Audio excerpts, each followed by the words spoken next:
एवं सुनजिबा केंद्र स्वास्थ्य मंत्रालय का सांबादिक सम्मेलन को सेकेंड डोज कवरेज में 73.29 करोड़ डोजेज देते हुए एलिजिबल पॉपुलेशन में 78% फुल वैक्सीनेशन कवरेज अचीव किया जा चुका है। प्रिकॉशन डोज जो कि health care workers, frontline workers और 60 प्लस वह लोग जो कि कोमॉर्बिड हैं, उसमें अब तक 1.61 करोड़ डोजेज दी जा चुकी हैं। जो हमने यंग एडोलसेंट 15 से 18 वर्ष के आयु के लोगों के लिए वैक्सीनेशन प्रोसेस शुरू किया था, उसमें 5.09 करोड़ डोजेज देते हुए 69% of the expected eligible population cover हो चुकी है।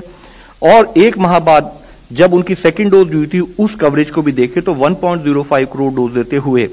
14% of the eligible population has been covered. देश में 21 स्टेट्स और यूटीज ऐसी हैं जहां पर फर्स्ट डोज कवरेज आज नेशनल एवरेज जो कि 96% से उससे अधिक है, और 16 स्टेट्स तो ऐसी हैं जहां पर 100% कवरेज हो चुकी है, और 5 स्टेट्स ऐसी हैं जहां पर 96 to 99.7% कवरेज है। इसी के साथ ही 21 स्टेट्स देश में ऐसी है जहां सेकेंड डोज कवरेज भी नेशनल एवरेज से अधिक हो चुकी है, जिसमें 6 स्टेट्स ऐसी हैं जिसमें 100% eligible population has been covered with second dose, और उसके अलावा 15 स्टेट्स ऐसी है जहां पर कि नेशनल एवरेज से अधिक सेकेंड डोज कवरेज हुई है। इसी के साथ ही देश में 13 स्टेट्स ऐसी हैं जिन्होंने first dose coverage young adolescent population के लिए नेशनल एवरेज से अधिक किया है, मुख्यतः जिसमें आंध्र प्रदेश में 100% कवरेज भी हो चुकी है।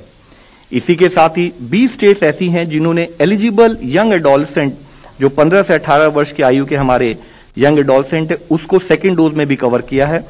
और उसमें मुख्यतः अच्छा कार्य जहां पर हुआ है देखें तो हिमाचल प्रदेश में 60%, अंडमान निकोबार आइलैंड में 50% के करीब कवर किया जा चुका है। इसी के साथ ही जैसे हमने बताया कि हम कंटिन्यूड बेसिस पर विश्व में केसेस की क्या परिस्थिति है और साथ ही देश में केसेस की क्या ट्रेजेक्ट्री है, और उसके बेसिस पर इमर्जिंग एविडेंस को देखते हुए एक रिस्क बेस्ड अप्रोच पर हम शुरू से कार्य करते आ रहे हैं।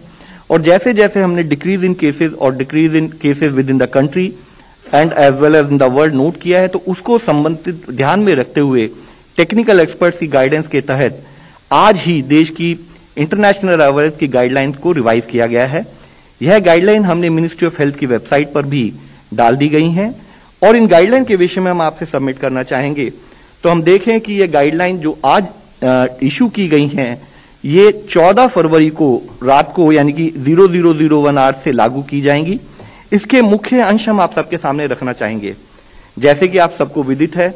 इससे पहले भी इंटरनेशनल ट्रैवल लेने के लिए जनरली ये बताया जाता था कि आप 72 घंटे अपनी जर्नी से पहले एक RT-PCR टेस्ट कराएं और उसको एयर सुविधा पोर्टल पर अपलोड करें। यह सुविधा तो रखी ही है, इसके साथ ही एक एडिशनल सुविधा भी अब हमने प्रोवाइड की है,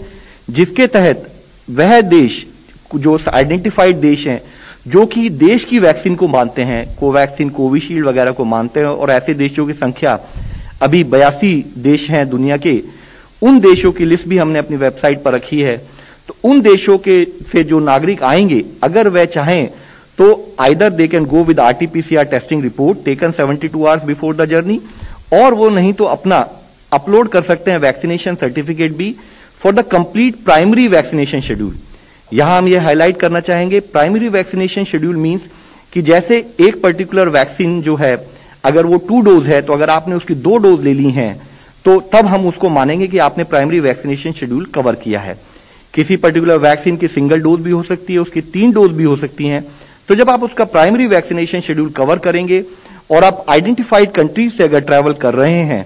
तो आप अपना वैक्सीनेशन सर्टिफिकेट भी अपलोड कर सकते हैं, और आपको RT-PCR टेस्ट रिपोर्ट को जो 72 घंटे पहले लिए उसको सबमिट करने की भी जरूरत नहीं है। तो आइदर दिस और that can be submitted from these countries. इसी के साथ ही जैसे आप सबको पता है कि इससे पहले हमने जैसे जैसे केसेस की ट्रेजेक्ट्री को देख